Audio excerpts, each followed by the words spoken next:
to get done, but we decided that I'm thank you so much. I'm really excited to be working with my own backyard community because I come from Seattle Girls School, which is an all-girls middle school in Seattle, Washington. And just to let you know, I am coming from a very particular lens when it comes to inclusivity. Because I think schools are trying to do inclusion work in lots of different forms. Some schools are trying to get folks to tolerate diversity, which is frankly my least favorite form of diversity. So accepting, acknowledging, welcoming, celebrating. And Seattle Girls School has an anti-bias lens, meaning we're not interested in just celebrating, acknowledging, etc. But we actually want to teach young people about systems of bias that exist in the world, okay? And give them not only understanding, but tools around how to manage biases and overcome sometimes very unjust systems. And so I started out there as a 6th grade science teacher, and so that means I get to do things like collaborate with a humanities teacher to think about how do I, as a science teacher teaching genetics, teach about the non-biology of race, and then she comes in with the social construction of race, right? And so that they understand what is this thing we call race. Not only am I interested in teaching them about the biology of the digestive system, what does healthy eating look like, what choices do I hope you make, at the same time, let's acknowledge the fact that depending on the zip code, some of us have easy access to whole foods, fresh fruits and vegetables, etc. And some of us only have access to fast food restaurants, and we get our fresh items from convenience stores and liquor stores, where actually fresh items are overpriced. So sometimes those of us who can afford it the least pay the most to eat healthy. What does that mean? What does that mean for you as a consumer, as a family member, as a future voter, decision maker in major institutions? What do you want to do with that information? So being able to do work like that with 11, 12-year-olds, I started to do facilitation and trainings with schools throughout the country. And over the last 10 years, as I've worked with K through 12 schools, what I was noticing was that there was this sense from lower school teachers about these theories around, stereotype threat and bias and all these kind of things sound great, but oftentimes when it comes to classroom strategies, it feels applicable only in the middle and upper school. And so what does that look like for me as a 1st grade teacher? How do I teach my children about identity and bias and things like that? So this is why I developed this workshop. But at the same time, I want to acknowledge something, which is I am not a primary school teacher. When it comes to pedagogy, understanding how to interact with youngest of our students, you are the experts. I'm giving you some context about how kids form their understanding of difference and what kind of things happen without our intervention and mitigation. And give you some strategies around what I've heard throughout the country about what teachers are up to and what research has said about what's effective and what's not. So I'm not coming in here as an expert. In fact, if you put more than 2 kids in the elementary years in my presence, I'm lost. I'm great with that, my nephews, but I don't know what to do beyond more than they. So just know that I very much admire the work that you do, and I don't think I could do what you do on a daily basis. So it is with admiration and the spirit of sharing that I do this. What I'd like to do is really think about cultural competency as a framework for how we're teaching young people about how to navigate in the world, and then thinking about increasing inclusivity in the younger years. Okay.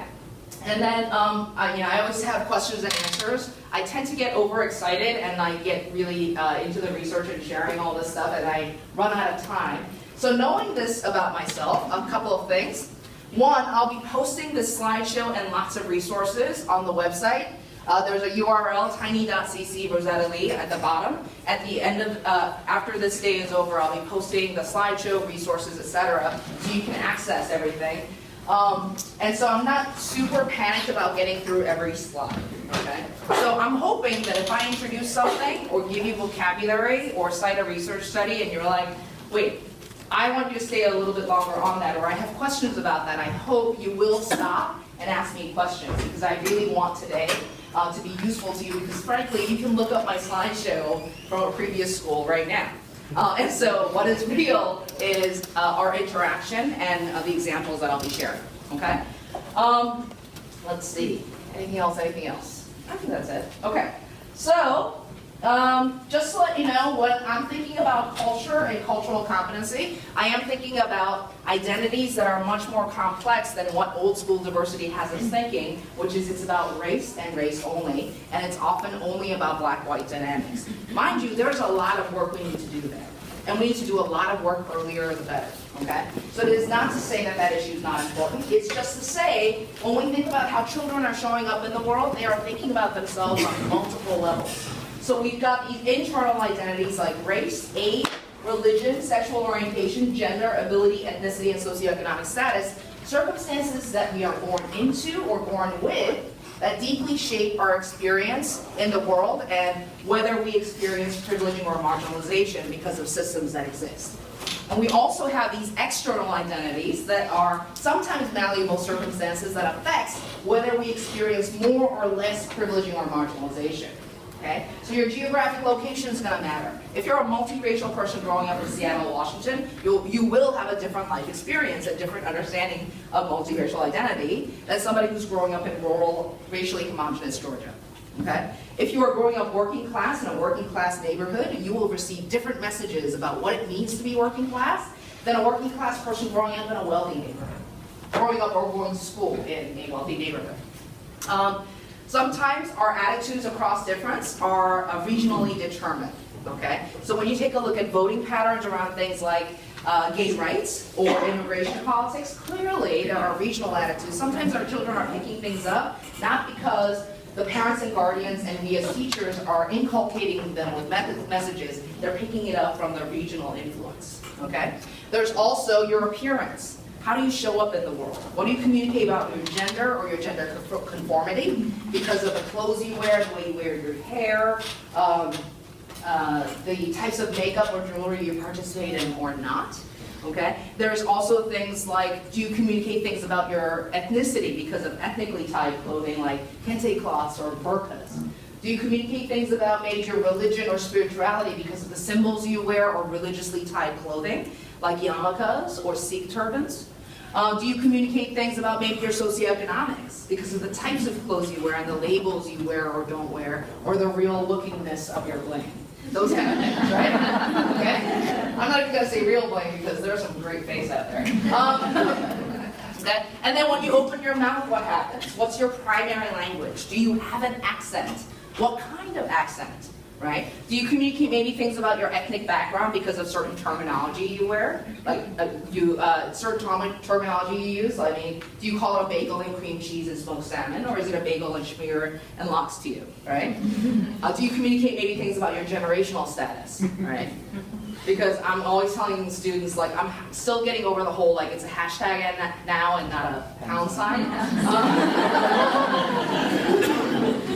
So there's generationally tied vocabulary as well.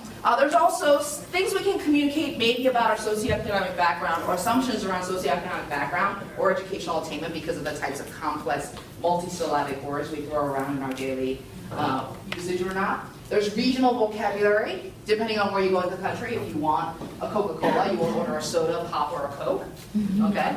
And I discovered recently in the South, when somebody tells you, bless your heart, you've actually done something quite stupid.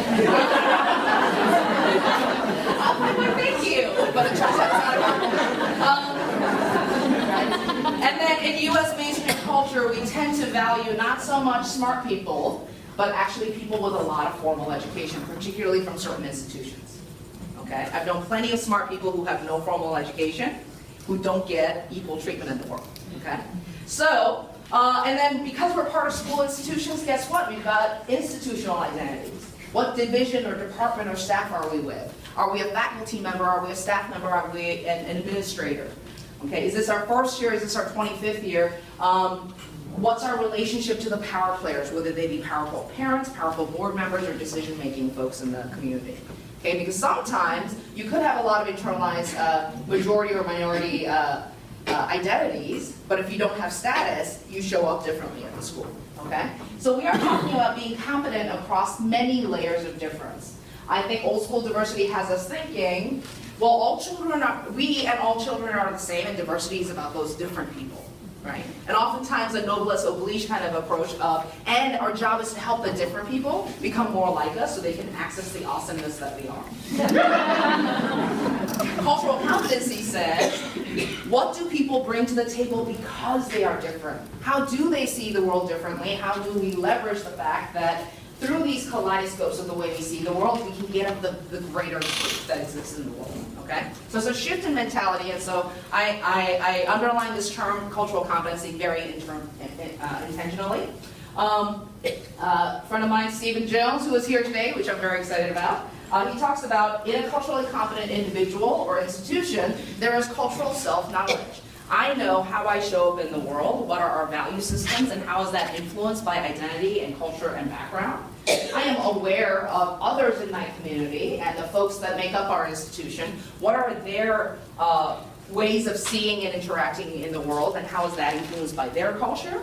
And now that I know those differences, what is my cross-cultural effectiveness skills? Do I know how to communicate across that difference? Collaborate across that difference, be in healthy conflict across that difference. And finally, how am I countering oppression through inclusion, which is knowing that we show up with a intersectional identity that is full of privileges and marginalization. How do I pay attention to those dynamics? So in certain cases, I am going to show up more privilege in the world, and so my job is to make sure that folks have access to the table, that their voices are heard and validated, and if I'm coming at it from a marginalized perspective, how do I learn to reject the societal messages that constantly tell me I am less than?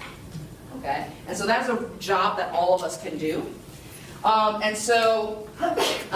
My thing is, this is stuff that we need to teach all children to do. Oftentimes, out of survival, our children from marginalized backgrounds are doing it because they have to. They have to learn how to navigate race because they're children of color. They have to navigate issues of sexual orientation because their parents are gay. They have to navigate issues of gender normativity because they are transgender or gender nonconforming young people, right? But there are the opposite sides, the privileged children who never get taught these differences, and they internalize all sorts of assumptions and biases about the other, which then affects how inclusion happens at your school, okay? Okay. So that sounds great, but what does that mean, for my first grade, okay?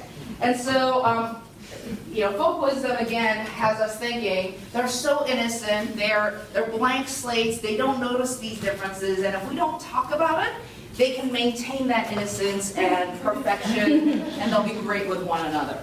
And I get the intention behind that because they do come with some awesome pre-wiring, but they also come with some not so awesome pre-wiring, which is part of our human evolution that makes them want to categorize and find meaning in those differences and create mental models and make decisions based on those mental models. So, and sadly, we still live in a world where there are a lot of unfair or untrue messages that are being told students, young people. So here's the reality. Children don't see race? Well, research has shown that by 6 months of age, children can tell the difference between members of their own racial group and members of others.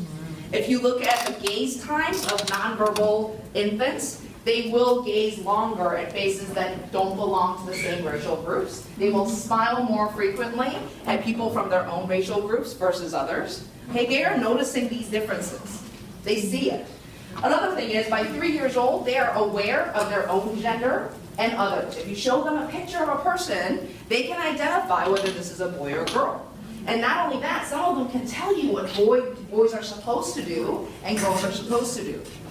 If you show them somebody who looks like a male but is exhibiting gender expressions, clothing, makeup, etc., that are girl things, they will say that's wrong. Okay? So they're picking these cues up already. By 5 years old, they have this deep desire to categorize. Right? They want to know what the difference between this and that is and what it means. And we know this already. They ask tons of questions. And here's what I find fascinating, is we answer questions differently depending on what's being asked. When little ones are asking us, what's a square? You say, oh, it's a shape with 4 sides. If they say, what's pink? We say, oh, that's a color that's somewhere between white and red. And when we say, why is that person's skin darker than mine? We say, shh. Okay? And So they want to know, but we're not giving them information. So guess what? They're picking up cues from the world. And the cues that they pick up are the fact that their storybooks still don't portray a wide variety of human existence. They are looking at TV and movies that still portray a dominant identity or normative identity. They are looking at segregated neighborhoods and the fact that leadership in almost every institution is still very racially hierarchied. And they then make meanings and absorb those meanings, and they think things like white people are better than darker people. Okay? And in fact, research done on 5-year-olds, and it didn't matter whether it was a liberal area, conservative area, whether you're talking about a diverse area or a homogenous area, no matter what the teachers and parents were talking to them about or not, if you give a 5-year-old a cartoon strip of an identical little girl in different skin tones, and you ask that 5-year-old, point to the girl who's nice, point to the girl who's mean, point to the girl who's smart, point to the girl who's stupid, okay? And you define those words so that they understand the meaning, and most of the time those kids will correlate lighter skin with more positive features and darker skin with negative features, sometimes even children of color. Okay? That's how deeply it's embedding at those early ages. Okay? By 7 years old, they can regulate the biases that they have. It never goes away, by the way. Okay? The biases we internalize in these early ages never go away. We just want to manage them better. Okay? So the 7-year-old still has the biases, but they understand that there are certain things they can or cannot say. So they can parrot adult messages. And what's fascinating is when you get a 7-year-old and a 5-year-old together, and the 5-year-old exhibits the cues and the biases they're picking up from the world, the 7-year-old will often coach the 5-year-old, and the type of coaching gives you an indication of what they've been taught. Okay? Because some 7-year-olds say, like if a 5-year-old says, oh, boys are just better than girls, the 7-year-old will sometimes coach in this way. That's not true. Boys and girls can be good or bad at lots of different things, and not one is better than the other. Some kids will say, shh, adults don't like us talking about that. Okay? Or, what's even funnier, but we're not supposed to say that. Okay? So, I believe it, but we're not supposed to say that. Okay? So, that's what's happening. And by the way, when I say we have no control over the biases that we inherit, just to let you know, even as we grow older, if there are experiments, like I'm like in this big implicit bias kick and like willpower management kick, research kick. And so if you have anyone between like 8 and 60 something, whatever, when you put them in a research situation where they have low blood sugar, they will exhibit more biases than if their blood sugar is normal, right? So if you give people iced tea that is sweetened with sugar substitute, they will exhibit more homophobia than if they have iced tea with sugar, okay? And when you are drunk, when you are stressed out, when you're in a quick decision state, these biases show up. And let's face it, when we read those stories of politicians or celebrities doing really offensive things, you look at those circumstances, their self-control has been compromised, right? And folks who demonstrate dementia, they're starting to lose the ability to control their behaviors and mind. Folks with dementia have been, the more severe the dementia, the more bias shows up. Okay? So this never goes away. We just need to learn how to manage it. Okay? By 3rd grade, they are aware of biases, but they haven't necessarily internalized them. So if I ask a group of 3rd graders, can you tell me what some of the stereotypes or assumptions or things that you're told are true about boys or girls or Christians and non-Christians or rich people and poor people? They can name those stereotypes. But they haven't necessarily internalized them yet. They haven't necessarily started to believe that they're true yet. And the great thing about 3rd graders is if you increase cross-difference play, if they play and have friendships across difference, a lot of those biases can be overcome, okay, or managed much more effectively. By 5th grade, not only do they know about the stereotypes, but they have internalized them. Okay, so a field of research called stereotype threat that looks at if you belong to a group that has a stereotype associated with your group, and you get into a situation where that stereotype becomes salient, there's a part of you, even at a subconscious level, that's so worried about being a fulfilling stereotype that you underperform. So that's pretty vague. So the stereotype around, let's say, African Americans are not as smart as whites, okay? If you put blacks and whites in an academic testing situation, and you tell them this is a problem-solving task, there will be no racial achievement gap between the races. But if you say this is a test of your intelligence, your academic ability and potential, the very same test will elicit a racial achievement gap. Okay? If you give a room full of women or girls or math tests, because the stereotype says women are not good at math, okay? If you give a room full of women a math test, they will perform according to their academic background. And then if you add one man into the room, their scores will statistically drop. And if you add a second man into the room, their scores will drop some more. Okay? A miniature golf task, if you call it a sports strategic intelligence test, whites will outperform people of color. If you call it a natural athletic ability, people of color will outperform whites. If you give a group of Asian girls a math test and you remind them of their Asianness, they'd be fine. But if you remind them of their girlness, they underperform. And that stereotypical effect, stereotype threat effect, starts showing up as early as 5th grade. It starts showing up as early as 3rd grade, but it becomes a pretty measurable pattern by 5th grade. Okay? So here's the thing. That whole they don't notice, and if we don't intervene, everything's going to be fine. It's not true. It's not true. Like I just like scared the crap out of half of people. It'll be okay. It'll be okay. But this idea of we shouldn't talk about these things with young children, we really have to reject that notion. Okay? And in fact, it is our explicit and repeated and intentional interventions that's going to keep this from happening. Okay? So what does that mean? What does that mean? Remember that their developmental task is to try to find out what the world means, what's normal, what's not normal, what's okay, what's not okay. Okay? And they are at a developmental stage where they are used to and rely on adults to help them understand the world. So that means they're going to ask tons of curiosity-based questions about difference. And you can do it curricularly, but honestly, 90% of the education you provide is in these interactions when they ask questions. Okay? So the first thing you need to do is find out what they're actually asking. Okay? Those of you who work with young children know you think they're asking one thing, but when you investigate, they're asking something else entirely, right? I had a kindergarten teacher at a school that I presented say, yeah, I had a kindergartner boy approach me and said, Miss So-and-so, why is your butt so hot? And she's like, how do I respond? And so she decided to find out try to find out some more open-ended questions and find out what was going on. It turns out he had sat on our chair and our chair had been sitting in the dark for hours. So the seat was like super warm, and so he figured it was because her bottom was so hot that the seat was so warm. So it's not appropriate to launch into an objectification of women conversation. Okay? Something I like to do is I like to set up circumstances for teachable moments, and I like to do that particularly around gender, okay? So there will be days when I show up in the frilly dress and the makeup and the hair and the heels, and my students are like, Rosetta, you look so nice today, you look so pretty today, blah, blah, blah, blah, blah. And I'm like, I wonder why it is that it's only when I dress like this that folks make comments about my attractiveness or presentableness, right? And so we get to have a conversation about that. The next day I might show up in a 3-piece suit and tie. And then inevitably somebody asks me, why are you dressed like a man? And we can have a conversation about what does it mean to dress like a man.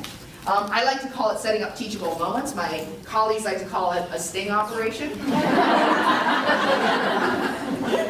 I remember one day I showed up in a 3-piece suit and tie, and I had a 5th grader named Lena. She's awesome. You know these kids, they have no filter between this and this, right? They have no sense of personal space, and they tell you exactly what they're thinking. I love those kids because there's never a mystery about them. So Lena comes up to me totally in my face, and she's like, Rosetta, why are you wearing a suit and tie? I'm like, does it bother you that I'm wearing a suit and tie? She's like, yeah, it's really weird. I'm like, well, tell me why it bothers you so much, why you think it's so weird, and then I'll tell you why I'm wearing a suit and tie. She goes, well, our school is super casual, and suit and ties are really, really formal. And I'm like, now that you ask it that way, I'm not sure where I'm going. Okay? So launch into an educational moment. You're like, I'm so excited for this opportunity, and you launch into that ABC after school special, and like they're like, I don't know what's going on, right? And then the next thing to do is find out why they're asking, because that gives you an indication of what are those messages and experiences they're having in the world that are influencing their attitudes and biases, okay? If a student approaches you and says, you know, is it okay for boys to wear nail polish? Are they asking because they're a boy and they want to know whether it's okay to wear nail polish because they kind of like the idea of brightly colored fingers? Is it that they heard somebody be called names or be mistreated for wearing nail polish and they want to know whether that you think that's okay or not, right? Maybe an older sibling has said something disparaging. Okay? And so if you can find out why they're asking, oftentimes you can find out where those healthy and unhealthy cues might be coming from.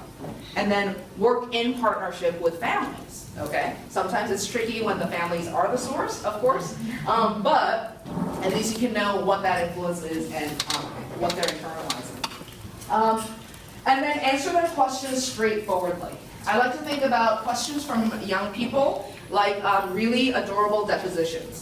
Right? Answer just the question being asked, no more, no less. Okay? And they will ask you if they want to know more, and they will stop when they feel like they've had the information they need from you. So here's a conversation series I had with my 5-year-old nephew. My nephew, who's 8 now, but like was 5 at the time when we had this conversation. He said, Rosetta Emo, emo's like the word for auntie in Korean. Rosetta Emo, why do people have different skin colors? And I was like, well, some of us have more or less of this like skin color called melanin, and it's sort of like natural sunscreen. Isn't that kind of cool? And he's like, why do some of us have more and some of us have less? I'm like, well, it's because long time ago, some people's parents came from a place in the world where it was really good to have permanent and strong sunscreen, and some of us came from, our parents came from places where that was less important. But the cool thing is now we have airplanes and air conditioning and hats and sunscreen, and so it doesn't matter where we live anymore. So isn't it cool that your next door neighbor can have like really different skin color than you? He's like, all right, I'm gonna go play now. Right? But answer it straightforwardly. Why is that person in a chair that has big old wheels on it? Well, some of us get around using our 2 feet, some of us use canes to help us keep balance, some of us use something called wheelchairs. Okay? And so answer it straightforwardly, because when we insert the drama and the shock, they absorb the drama and the shock.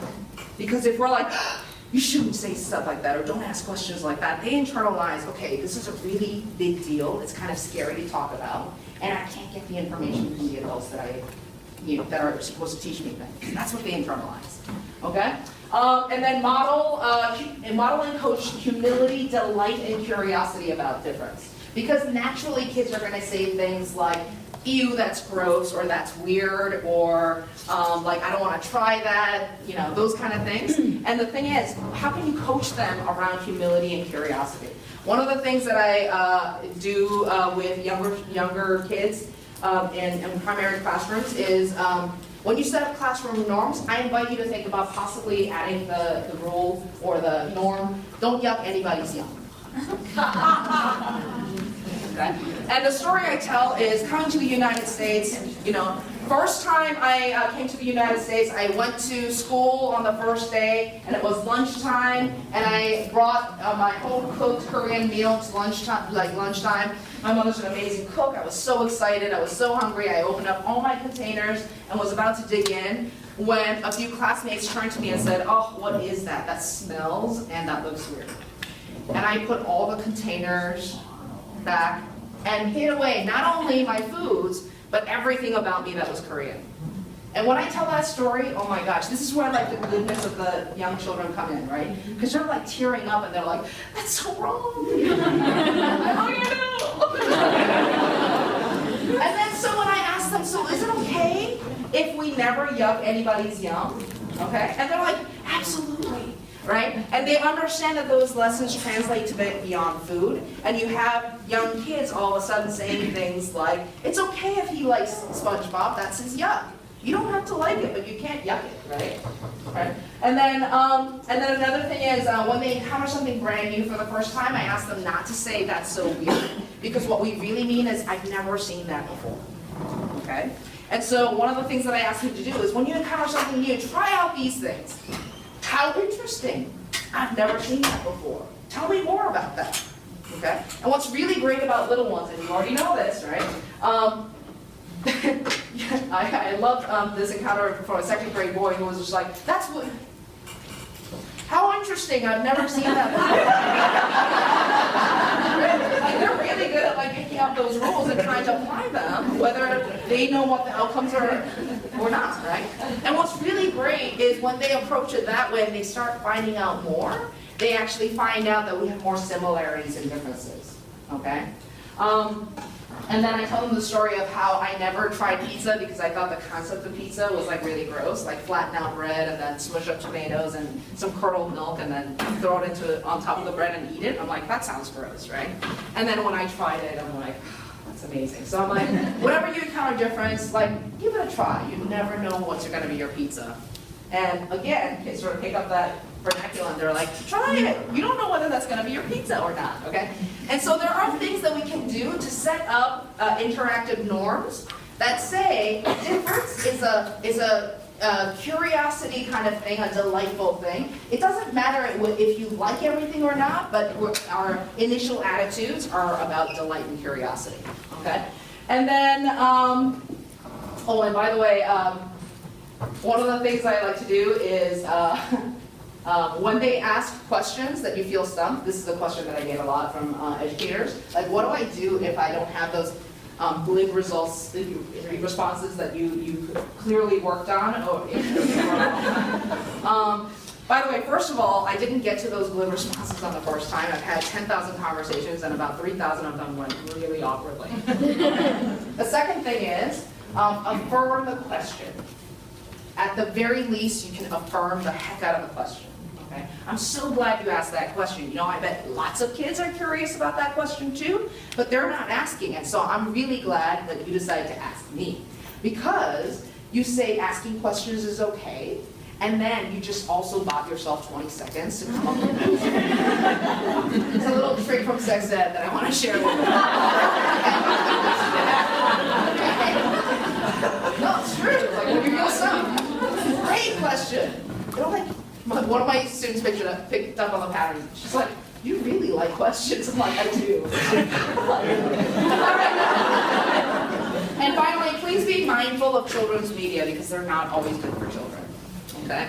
And the reason why I say that, research has shown that when a young person engages, the more a young person engages with children's media, actually the more bullying, exclusive, and marginalizing behavior they exhibit. So 30 minutes of watching SpongeBob will actually make them meaner than 30 minutes of watching Friends. Siblings who read the Berenstain Bears series will be meaner to each other than siblings who do not. Before you start throwing away books, this is what's going on, okay?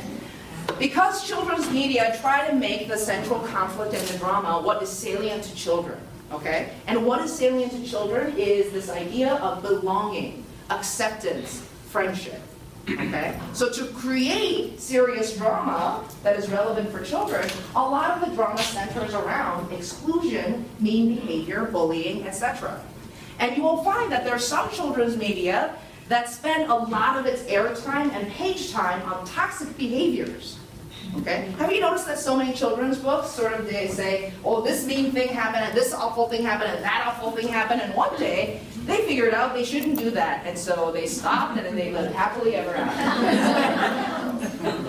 Where is the demonstration of the positive behavior? How is the airtime balanced so that the kids actually learn pro-social behaviors as well as antisocial behaviors? Being able to identify antisocial behaviors.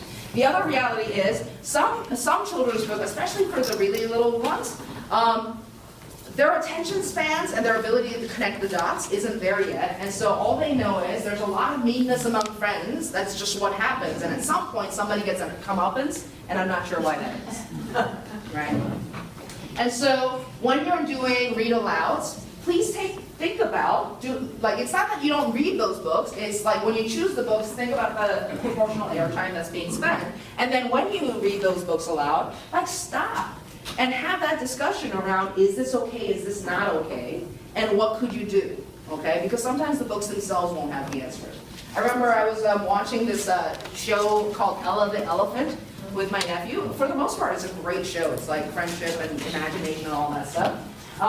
But there's this recurring character who's like really self-centered and selfish and bossy, okay? And nobody ever calls her on it. Just people sort of are like, okay, we'll do what you want. And then it's clear that nobody's having fun. It's sort of like, maybe we can do this instead. And then the group does something else. And I'm like, so I was talking to my nephew, I'm like, Aiden, do you like it when friends treat you like that? He's like, no, I hate it. Okay. Would you like to know what you can say to your friend if they kind of act like that? And he's like, oh, yes, yes I would. And he literally had no idea that you can actually say or do something if that happens. Okay? And so again, what are those pro-social coaching things that you're doing? Okay? All right, so what else? What else? Curricularly speaking, I want you to think about whatever you or the parents or guardians present as reality of the world will become reality of the world. Okay? So you got to pay attention to, am I exposing them to the full range of human diversity? Whether that is family configurations or racial identities or cultural backgrounds or religious differences, you name it, if you present it as a part of normal human difference, then they will absorb it as part of normal human difference. Okay? And just because you have one or two representations does not mean you've done it right. And in fact, there's a great TED Talk called The Danger of the Single Story, which reminds us that sometimes when we do the one-offs, oh yes, we do one book from the Asian perspective and one book on, the black perspective and one book on this. Like, honestly, they internalize that as the truth for everybody. I remember my school had a bunch of Korean women officials, educational officials. They were doing this national tour of girls' schools throughout the country to find out how they can increase more empowering education for Korean girls. And they actually held audience with our 5th graders, and they said, when you think about Korean women or Asian women in general, like, what are some of the things that come up for you? And my students were like, well, they really enjoy power tools, and they're super into social justice, and they like giving speeches, and I'm like, they're describing me. And there was a part of me that was kind of excited that that was their vision of Korean women. Like, I shouldn't have thought that. It's just not true. So just exposure-based and frequency and different kinds, right? Allow those questions, remember, and then gentle guidance. I think sometimes because we want to create a better world and we want to create a fairer world, when students unearth some of these biases that they have been picking up, sometimes I think we approach them with too much like punitive stopping. Okay? When they're like, boys are better than girls, we're like, that's just wrong to say. You shouldn't say things like that, right? I understand the intention, I appreciate the intention, but again, they internalize this notion of there are right things to say and wrong things to say, and so I better not ask questions or say things that are on my mind because I might get punished. And in fact, I've got high schoolers that I work with throughout the country who are literally frozen when it comes to talking about difference. Okay? And so gentle guidance could be like, you think that, huh? Why do you think that? Well, they're just better at sports. I'm like, oh, I don't know. What about players like Mia Hamm? I know lots of boys who can't, play soccer as well as she does. Do you think that's all boys or all girls? And ask them, do that gentle guidance so that they arrive at the answer you hope that they arrive at, but you don't need to slam them with it. Okay? And then modeling comfort with discussions, and honestly, you gotta fake it till you make it. Because the reality is, we were raised in a society and in an educational system that taught us colorblindness, color muteness, and when I say color, I'm talking about any forms of difference, right? And so we are literally building the plane and flying it at the same time. So I recognize that it's especially hard for us, but we gotta start someplace, okay? So fake it until you can make it. And the great thing about little ones is they don't really notice. Okay. And then expanding definition of what was possible. I remember when I was teaching full-time, I used to do this beginning of the year survey for my students. I'm a science teacher, remember. I asked my students to draw me a picture of a scientist. And what was fascinating was, in 2013, in a all-girls school that was about empowerment and making sure that they didn't drop out of the science, math, technology, engineering pipeline, the majority of my students still drew a tall, skinny white guy, thick glasses, pocket protector, lab coat, and test tube. Okay? And so I'm like, when I bring scientists and examples of scientists into the classroom, I better make sure that they understand that being a scientist expands, encompasses lots of different possibilities, right? And it's not to say that, tall, skinny white guys, thick glasses, they are not scientists. It's just there are lots of different varieties, right? And then fairness and kindness and rightness. Remember, that is what they're wired to do. There's a great research out of the Yale lab that talks about is morality sort of hardwired into our evolutionary chain? And there was a 2020 video on it, and there is a natural wiring around fairness and kindness. Okay, so let's leverage that. We've got to actually teach them about how sometimes unfairness or unkindness happens across identity, and they will see the injustice of it, and they will want to change, okay? So what does that mean? Sometimes it's about providing an opportunity for conversation, okay? So there was this research done where a researcher went into a first grade classroom and they read a different version of 'Twas the Night Before Christmas. The family that was in the picture book was African American, and when Santa came down the chimney and was finally revealed, it was a black Santa. And the kids went crazy. They're like, oh my gosh, Santa's black! And some of the kids were like, Santa's not black. And they're like, well, how do you know? I'm like, I went to the mall and I said I was black. And the guy was white, okay? Oh, maybe there's a different race Santa. Maybe there are lots of Santa's assistants and they come in all colors. Do you think Asian Santas only give presents to Asian children? They were just talking about race. Okay? And the teacher, all they did was just make sure that everybody was treated respectfully, right? And got out of their way. Okay? And it was a great conversation about race that was just elicited by showing them something that was counter-stereotypical. Okay? The Jackie Robinson story was research done on a third grade classroom, I believe. And two different third grade classrooms were given the Jackie Robinson story. One as a sanitized story, and another with some of the injustices in place, okay? And so one group was told Jackie Robinson was one of the first African-American professional baseball players, and because he was such a great player and because he was a pioneer that opened up doors for more players of color, the number 42 has been retired, and it's the only number that's been retired in baseball history. If you give students a racial attitude test before and after that lesson, that classroom's attitude did not change around African Americans. The second group was taught the Jackie Robinson story more along these lines. Jackie Robinson was one of the first Major League Baseball professional baseball players in the United States. And there were a lot of people who thought black people should not be allowed to play pro sports. And there were lots of other players and coaches and fans who did terrible things like spit at him or call him names or treat him really bad and try to even injure him. Okay? But he knew that even though it was really hard, even though there were days he wanted to quit, he understood that he needed to pave the way for other people of color entering sports. So he persevered and he showed everyone how great he was. He was a phenomenal player, and now the number 42 has been permanently retired to thank Jackie Robinson for his sacrifice and his excellence. And when you give kids racial attitude tests before and after that lesson, their attitudes toward African Americans do improve. Okay?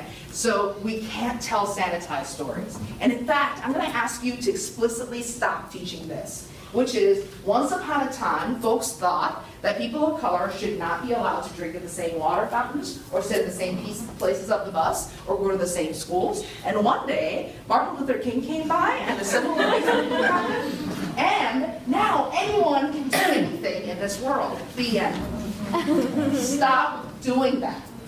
Okay? Because here's the lesson you just taught them, which is, things are fair now. And so when you look around and you see that there's lack of representation and leadership, when you see that neighborhoods are segregated, and when you see these patterns around race and socioeconomics parallels, that's because there's something wrong with those people. That's what you just taught them. Okay? So we have to teach them. We're not there yet. Here are some of the important steps toward equality, but we're not there yet. Okay? And like I said, you don't have to be like, here's institutional racism. I'm not saying that. Right? But we just can't tell them the sanitized story. Okay? And then what makes a family is a great. So That's a Family is a documentary put out from Brown Spark Media. And so several teachers that I know on various grade levels show this video before they do their family tree or family lessons. I think all of us do some sort of like family lesson. But what I love about the Brown Spark video is that it features young people who tell their own stories while their families are sitting in the background. And young people of various ages are saying, this is my family, and my dad's black and my mom's white, and so I'm multiracial, or my mom couldn't take care of me, so it's my grandma that's taking care of me, or these are my two moms, or like, there's so many different types of families, and young people are telling about their stories, okay? And then, when you do the family tree, then even if you don't have representation in the room, right, you can show children that there are lots of ways to be a family. And for that kid who's going to be the only one who's adopted, then they've already seen that that's normal, natural, and part of human families. And so when they tell their story, they're not thinking to themselves, everybody else's family doesn't look like mine. They're thinking, yeah, I'm like that kid. Remember that kid that was talking about his family? My family's like that too. Okay? So I invite you to think about how are you teaching them about the different types of family before you launch into that. And then alternate fairy tales. This is a lesson that I helped a fifth grader teacher develop, where the kids came in with fairy tale books that they grew up with. And then we just did like a ton of like reading and looking at, and then I asked them to start looking at patterns, okay? And they identified several patterns, and one of the patterns that they identified was it seems like the girl is constantly getting into trouble, and then the boy has to come in and help her or rescue her or do the fighting, and then they get married, and then they live, that's how they live happily ever after. And I said, do you think that is the only ways that happily ever after or fairy tales or dramatic stories can happen? And they're like, no, of course not. So they intentionally worked on alternate fairy tales. What goes beyond the tropes of fairy tales? And so one of my favorite ones was a group of young women wrote this fairy tale about how it was actually a young girl who rescued her best friend from the fire-eating dragon, and they rode their My Little Ponies off into the sunset to have the best play date ever. Okay? Oh, I'm super. And then they wrote it, illustrated it, bound it, and they gave those books to the first grade classroom so that the first graders had something that went beyond the tropes to read. Okay? Does that sound like an awesome lesson? Yeah. Thank you. Dress Up Corner. I want you to take those of you who have Dress Up Corner, please take a look at how things are organized. Okay? Because I can't tell you how many times I go to Dress Up Corners and I see that the pink things and the purple things and the homemaking things and the child caring things and the kitchen things are on one side, and the firefighter uniforms and the tools and the job-related things are on the other side. We send subtle messages through environmental cues. I love going to like those chaotic, and the thing is, I know that I love order, but I love going to chaotic dress-up corners where like little kids are wearing like aprons and like firefighting helmets and they're like doing what they want to. And so I invite you to think about what are those subtle messages you send around gender, particularly when it comes to dress-up corners. Yes. So when you have kids that for whatever reason decide to sort it on their own, yeah. Like, how do you tell them like, oh no, I want it this way? Yeah. And so it's this idea of, sometimes when we separate it, it makes it seem like there are boy things and girl things. And I guess for me, girls can do lots of things that are supposedly boy things, and boys can do things that are supposedly girl things. And honestly, there are some of us who don't even think of ourselves as boys or girls anyway, so like the sorting is just like confusing. So let's just mix it all up, right? No, because they're picking up cues, right? So those gender cues start happening at 3. So and they like order too, and they like sorting, and they like, meaning. So yeah, sometimes I will disaggregate and then tell them why I'm disaggregating. Thank you. Thank you for asking the question too, because I'm like on a roll. If you had questions, you would just kind of shout at them. Yes. I should out myself as a parent and a teacher for young children, but I am a teacher. But what do you do when they don't ask for questions? It's about that intentional exposure factor, right? Okay. And I like to wonder out loud, and I like to observe out loud, right? Again, my nephews must think I have this constant internal, external monologue going. Right? It's like, oh, I think it's kind of a bummer that kid is getting treated that way, right? Sometimes I'll be the one to ask the questions, right? I hope someday my nephew will forgive me for telling all these stories about him. But I was watching this commercial with my nephew. It was like for this hair stamping thing. And the commercial featured a bunch of girls, and like if you stamp your hair, this glitter outline of a shape happens. And my nephew was like, watch this commercial, watch this commercial. So I'm watching it, and he's like mouthing the words of the commercial. He's clearly fascinated with this product, right?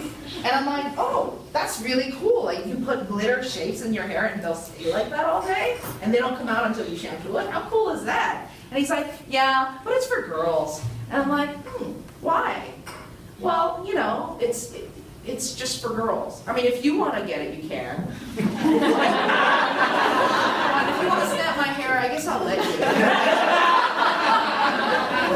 And so I was just like, I guess for me, there are some girls who love having their hair stamped and some girls who don't, and there are some boys who love getting their hair stamped and some boys who don't. So, I just find it sad that it's only girls that are on that commercial because it makes it seem like it's just for girls.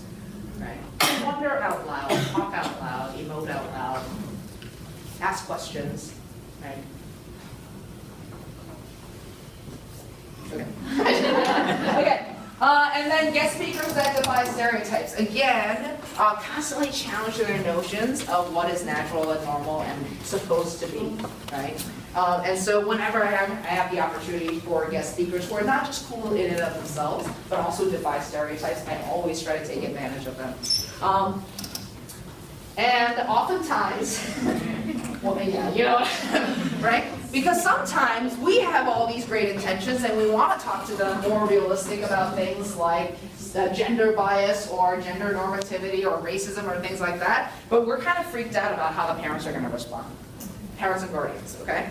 And honestly, when you have a parent flip out, I find that it's mostly due to these factors. Like, I didn't know about this stuff, right? You're teaching children about stuff that I didn't even know that was true.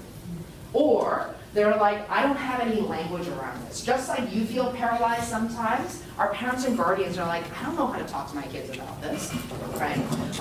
Sometimes it's this, they're still mirroring that fantasy myth of if I don't talk about it, they won't notice it. And a lot of parents are still under that mythology.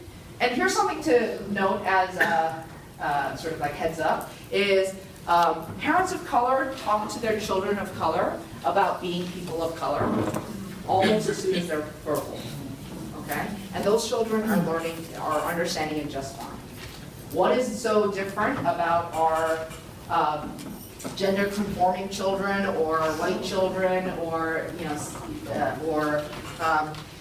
children from nuclear families that they can't handle this? They can.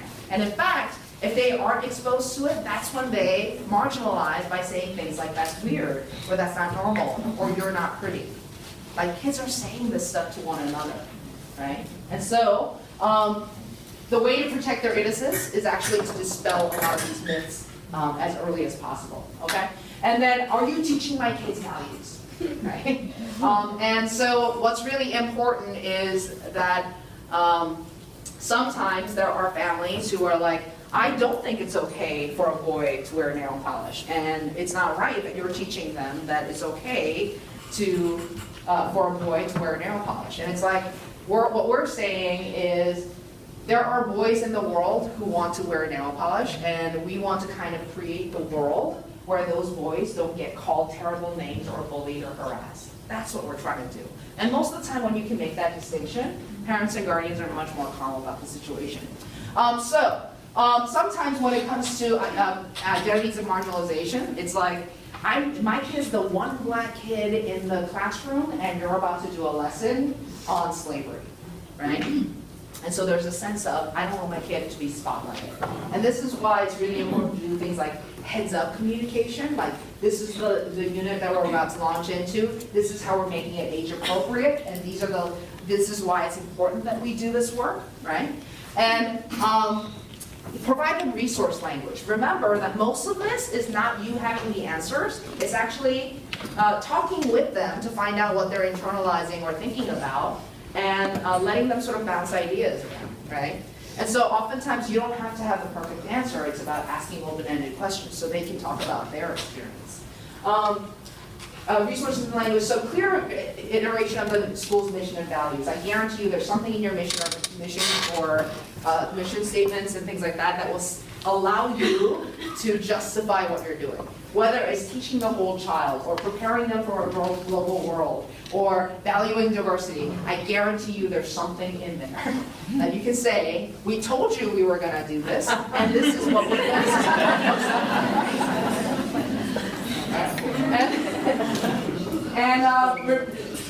try to have that research, and honestly, the research is like you can so easily find research on why it's important that young children get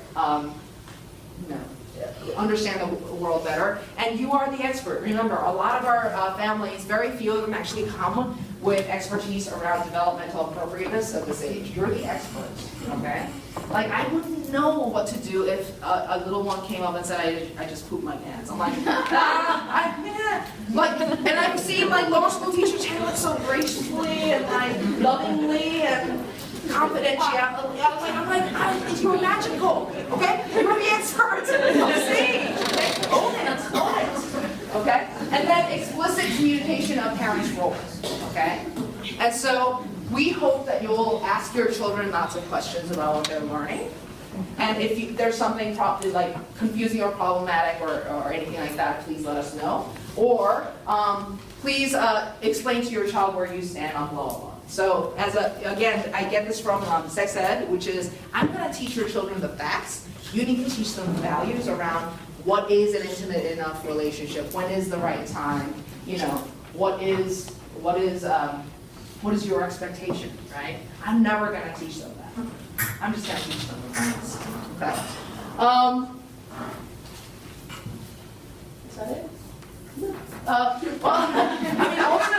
Ultimately, the little ones are pre-wired with all sorts of great things, and what we're trying to do is teach them what's possible in the world, what's good in the world, and diversity is not so scary, and we can talk about it, and help them understand that sometimes what the world teaches us, it isn't always right. And so this is where the beginnings of critical thinking happen as well. And so I think if we can do this earlier, honestly, then we don't have middle school teachers and high school teachers trying to undo a lot of socialization. We can actually create a pre-K through 12 progression that allows them to be amazing people in the world that look for and create justice and equity in the world. Okay, so thank you.